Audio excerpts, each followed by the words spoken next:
Welcome to How Preschool Teachers Do It. This is Allison Kentos. I am an early childhood educator. And this is Cindy Tarabush. I am an early childhood consultant. This podcast is for parents and early childhood professionals. Let our experience and research-based knowledge become your guide. Before the episode officially starts, a quick message about our podcast anniversary. Allison and I will be celebrating 1 year of this podcast by hosting a live episode on July 1st at 7 p.m. Please email a topic you would like us to address during that live episode to Cindy, C-I-N-D-Y, at helpingkidsachieve.com. We hope you can join us on July 1st at 7. Welcome to our part 2 having to do with that large group time formerly called circle time, and we're hoping you don't call it that anymore, because in part 1 we said cut that out. And we said cut that out to a bunch of other things, but we left you hanging as to what to do instead. Yeah. So if you want to find out what we said to stop doing during your large group time, listen to part 1, which is called The Mess That Is Circle Time. Let's all admit it. Yeah. And now we're going to talk about what to do instead. So Allison, do you want to talk about some of the things you do instead? So at my circle time, well, first off, I do usually multiple circle times because I like to keep them short. I don't like to do long. Your circle time should not be long because, let's face it, kids can't sit that long. I, as an adult, can't sit that long. But I do multiple things. So sometimes I read a book, and that's it. Just one book, and we're done. And then sometimes what I love to do at circle time is I play games with them. And it's different kinds of games. Sometimes it's a number game, a counting game. Sometimes it's sorting colors game. Sometimes it's an active game where they're jumping around and playing. Sometimes it's a song and dance kind of game. But it's some kind of active thing where they're not sitting for the whole time. They actually have to get up and do something and activate their brain. And then, you know what I mean? And usually it's like also practicing. You need to take turns. This is how we take turns. That's usually what I would do at circle time. And short and sweet, not anything that takes terribly long. They shouldn't be asked to do a large group time for longer than 15 minutes. 15 minutes. 15 minutes maximum. And sometimes I still go into preschools, even in the state in which I live, where 15 minutes is the licensing regulation mandate of maximum time. And I'll still go in and see schedules where large group time is 30 minutes. And I'm like, no. And they can't even attend to task for more than 5 to 10 minutes. It's usually 5 minutes for every year of life is what I learned. So like if you have a 1-year-old, they could sit for 5 minutes. If you have a 2-year-old, it's 10 minutes. If you have a 3-year-old, it's 15 minutes. That's what I learned. But even my 4-year-olds, I would never do over 15 minutes. No, 15 minutes. That's all you need. 20 minutes for a 4-year-old, that's just too long. I can't sit for that long. Right. So that's why sometimes I'd rather do multiple ones, because if I want to do a game and a book, that's going to put me over 15 minutes. Well, that's two different times. That's two different times. For me, that's like large group and then a reading story time. And then a reading time. So then I do I'll do my game, which is like almost like my math or like my, you know what I mean? And then I also read a book, and then I usually have one book. So one of my books is usually like, what are we learning about this week? And the book will be based on that sometimes. And then I always have a book that's like social emotional that I'll read like before or after lunch. So speaking of social emotional, emotional lessons are kind of like how I like to spend a large group time. Yeah. So let's say you're having a problem in your classroom in the block area, because it is usually such a problem. Let's use that as an example. And let's say kids have been grabbing from each other. And so what I would advise the teacher to do is in large group time, take a couple of dolls or puppets and reenact that. And have the children problem solve with you at the ages of 3 and 4 and say to them, look, what happened? What should that doll or that puppet do instead? Yeah. So that we're addressing the behavioral issues when they're not happening. We're addressing them when everyone is calm and just sitting there having a conversation. Yeah. So social emotional is one thing that I'll advise people to always do during large group time. And another thing is to have conversations with the children about whatever topic they're going to be addressing, as a teaching topic. So, for example, if you are going to be talking about families, it's a good idea to have a conversation with children about families. about what they know about families, about what they want to know about families, so that you know what to work with them on. How can you help them answer their questions? And when we do that, when we ask children something like, what do you know about families? You should be charting that on chart paper, what they say. You should be taking dictation. You put their name down and what they said, and that is a piece of environmental print and literacy that can hang in your classroom. Yeah. I will say, like, a lot of my circle times, like this, well, the kids in my class have had multiple circle times, about multiple times a day sometimes, about social emotional. We'll just sit and talk, but like we just need to sit. I'll tell them, like, let's sit on the rug. We need to just talk. And they know. They're like, okay, fine. Like, you know, this just happened. How could we do this better? Like, how could we, you know, sometimes it's just like, hey, we didn't walk in the hallway very nicely.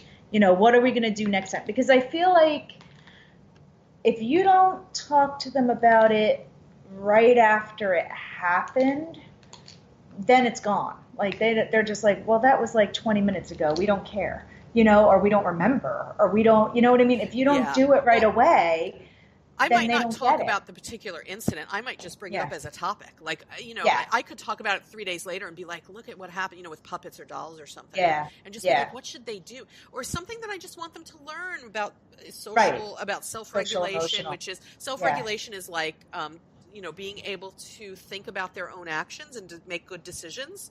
And I might demonstrate things having to do with that.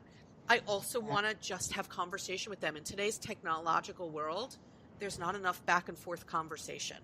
Yeah. That's what I've been doing with this particular class. Every week I took a different social emotional book, and every couple weeks I changed the emotion, because this particular group that I have was struggling with like the emotional stuff. So some of them were getting really like frustrated and angry. So I found I always hook up with your local librarian or your school librarian if you have one, because I emailed them and I said, listen, I'd like to do social emotional books. And I took one, you know, emotion and took a book and read the same book for the whole week, you know, and then I would move on. And then the next week I would do the same book for a whole week. That way, like, every day, then when I was doing my social emotional circle time, I would read the book and be like, okay, let's talk about how this person in this book handled this. And, you know, and we would just talk about it. But every day, you know, by the end of the week, they'd be like, okay, now I understand how she should have done it. You know, now, you know, because if you just read it once, they could be like, you know, that was a good book, but you have to read it several five times. Yeah, I have this one book. The first book I read to them about frustration and anger, we read still to this day every single day. I couldn't even, like, I had introduced other books to them. They're like, no, but we want to read Betty. And I'm like, okay, we'll read Betty. Because if that's the book they're learning from, I will read it every single day for 3 months if I have to. They need repetition. Yeah. They require repetition. You know, I think if we are sitting in our large group time and really maximizing that time, we are having those discussions and reading what they want and talking about what they want to talk about and sort of just having that back and forth. And I think that so much more meaningful learning can take place that way than if we're just drilling these rote things that we talked about in the last episode. Yeah. Well, it's funny, like I have this book called Betty Goes Bananas. It's about a gorilla. She goes little, you know, she gets frustrated. She can't open a banana. Mm-hmm. And the kids now, they kind of know. They're like, you know, if they start to get mad, you know, one of the other kids would be like, you're starting to act like Betty. And they're like, oh, you know, why don't you go ask for help? You know, because I read that book every day since September. And so now they're like, oh, you don't want to be like Betty, you know? So it kind of, I'm like, if I had to read this book every day until June, because they're getting it. Right. There are other kids going up to kids that are getting mad saying, but you don't want to be like Betty. Betty doesn't ask for help. Why don't you ask for help? You know, and I'm like, wow, they're getting it, you know? So I'm like, if I'd rather do it every day, because there's some kids that are actually being like, hey, you don't want to be like Betty? Ask for help. I'll help you. You know what I mean? Like, so, hey, if that's the book that's working, I'll just go with that. I do other books, I feel like books for social, I always try to find for social emotional. Yeah. It gets them talking about it. It gets them talking. Like if I just sit with young children and I say, so what's it like when you're sad? They're just going to be like, well, I cry. Or, you're not going to get much. But if you can talk about it through the context of another character or a puppet or something, you get more out of them. I've also seen teachers, by the way, during large group time do a really great job of preparing children for what's coming that day. And one of the ways that we do that, and this is also in several curriculums, is to create schedule cards rather than doing calendar. Children measure their day by actual activities. So if you create schedule cards that depict everything that could happen in a day and have the children help you set them up in order on a display, preferably pictures of them going through their day, and put it in order, that helps them to measure the time that they will be in your setting before they see their families again. So you should have, instead of calendar, schedule cards. You should be taking dictation. You should be having meaningful conversations and social, emotionally based conversations. And another way to set them up for their day is to bring over some real life items that have to do with the topic at hand. So let's say, I don't know, like you're going to be talking about fall, the season of fall. You can bring over leaves and sticks and acorns and pine cones and sit all together and look at them. And that way, if the children can pass them around, you're doing now a sensory activity.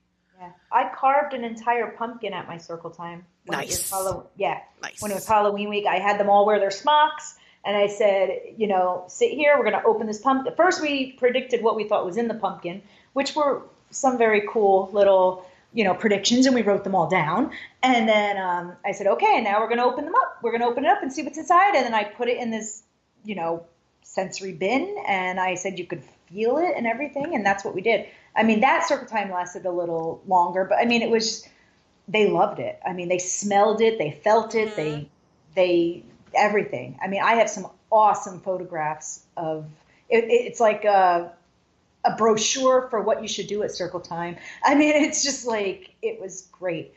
But I mean, I've done that kind of stuff. Like I'd much rather do that kind of sensory sciencey stuff at circle time than a calendar that doesn't mean anything. It doesn't mean, I've also seen teachers bring over something from every center in their classroom and kind of be like they'll put blocks down and they'll put puzzles and they'll put Play-Doh and art materials and they literally put representative items out on the carpet or something. And they say to the kids, these are all the centers. What are the centers in our classroom? And they talk about what they are. And then they'll have a discussion about what they want to do today. They'll facilitate this they'll do the schedule cards first and be like, so when we go to free play, what do you think you want to do today? What do you want to make? Do a little pre-planning with them. That sort of thing. And it's so much more meaningful than what has traditionally been done. I think we have these notions in our head that we have to give them this rote information, but actually it will just become a part of their knowledge as they get older. We don't have to do the rote with them. It's rote meaning just memorized things that have no meaning. Yeah. So hopefully, having listened to this episode and the last episode, people will start to have better expectations of this large group time in early childhood settings. And I just want to summarize again, Allison, let's not leave anything out. We want people to have conversations having to do with social emotional lessons and demonstrations. Yeah. Read good books, literature, good books, and talk about the message of those books. We want people to have conversations with children, take dictation based on their answering, like maybe a question or something. Yeah. Bring things over that have to do with their real day. Yeah. Science activities, right? Yeah. All right. So if you want more information about what to do during your large group time, you can check out my book, Teach the Whole Preschooler Strategies for Nurturing Developing Minds, published by W.W. Norton. You can search for things on my blog, which you can get to through my website, helpingkidsachieve.com. And you can also contact me through that website to send your questions and things you would like Allison and I to talk about in the future. Yeah. Right? That would be kind of cool. For that. Yeah. That would be kind of cool. So we hope that you share this podcast and subscribe, but also rate and comment. That helps us out a lot on the platforms. to get us kind of out and about more. Anything else, Allison? Did I leave anything out? Did we say about the rating? Are they rating? Did you say about I may have mentioned. 5-star Please rate rating? us 5 star, Okay. 5 star, 5 Yeah. star, 5 Okay. star. Little subliminal message. Ready? 5, 5, Yeah. 5. My son's girlfriend, when she wants to do something, it's so funny. She'll like whisper it, and so that I said to her, "Do you really want me to think I thought of that?" Like if she wants to go eat, it's so funny. She's so cute. If she wants to go eat at the deli and we're all in the car together, like I'll be like, "What do you want for dinner?" And all I'll hear is this little whisper that's like this, "Deli." So we're going to start, right? And I look at her and go, am I supposed to have thought that came from my own brain? I have to remember to tell her to listen to this episode that I talk about. She's going to laugh. So I'm going to do this. Ready? I'm going to do like she does. Ready? 5 stars. Could you hear that? I heard it. 5 stars. You thought that on your own, people. See you next time.